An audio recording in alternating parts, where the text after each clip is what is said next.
2014లో మోదీ గారు రావడం జరిగింది. చెంబుడు మట్టి చెంబుడు నీళ్లు ఇవ్వడం జరిగింది. దాని మీద పవన్ కళ్యాణ్ గారు కూడా 2 పాచిపోయిన లడ్డులు ఇచ్చినట్టు 2 ముద్దలు ఇచ్చారు అని భయంకరమైన కామెంట్లు చేయడం జరిగింది. ఇప్పుడైనా ఏమైనా ఇస్తారంటారా?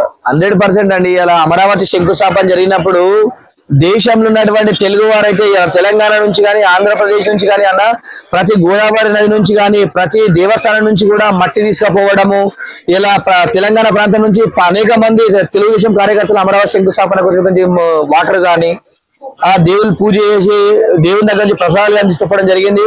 కంపల్సరీ అప్పుడు జగన్మోహన్ రెడ్డి గారు నరేంద్ర మోడీ గారితో సెంట్రల్ గవర్నమెంట్ తోని సరైన సంబంధం పెట్టుకోకపోవడం వల్ల డబ్బులు ఇవ్వలేదు. అప్పుడు ప్రభుత్వం పడిపోయింది కానీ తెలుగుదేశం ప్రభుత్వం పడిపోయింది కదా. ఉన్న ప్రభుత్వం అన్న పోయి సెంట్రల్ గవర్నమెంట్ ఎవరున్నా మనం ఎజెండా ఒక్కటే అండి. ఏ రాష్ట్ర ప్రభుత్వం అధికారంలో ఉన్నా కూడా రాష్ట్ర ప్రజల అభివృద్ధి కోరుకోవాలా, రాష్ట్ర అభివృద్ధి కోసం ధ్యేయం పడేటోళ్ళు కంపల్సరీ మాట్లాడతారు.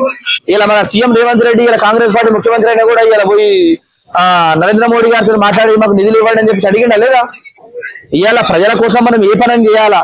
ఇలా రాష్ట్రం అభివృద్ధి కావాలంటే కంపల్సరీ సెంట్రల్ గవర్నమెంట్ తోటి అవసరం.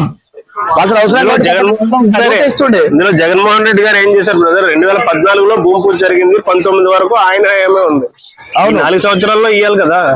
ఇప్పుడు మనము ఒక చిన్న సామెత అన్న, మనము అడగండి మన ఇంట్లో అమ్మాయిని కూడా అన్నం పెట్టదు, మన అమ్మాయిని కూడా అన్నం పెట్టదు. ఇలా మనము కంపల్సరీ ముఖ్యమంత్రి అనే వ్యక్తి ప్రధానమంత్రి అయిపోయి మా రాష్ట్ర పరిస్థితి అని చెప్పేసి బాధ చెప్పుకుంటే డబ్బులు ఇచ్చేది. గతంలో హామీ ఇచ్చినటువంటి బడ్జెట్ రిలీజ్ చేయండి అని చెప్పేసి అడగాలి కదా.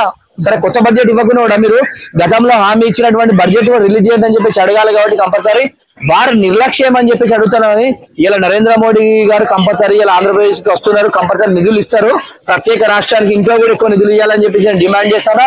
అదే విధంగా ఇలా కంపల్సరీ అమరావతిని 5 సంవత్సరాల దేశంలో ఎక్కడ జరిగిన అభివృద్ధిని ఇలా అమరావతిలో ఇస్తారని చెప్పేసి నేను తెలియజేస్తున్నాను. Okay brother, thank you.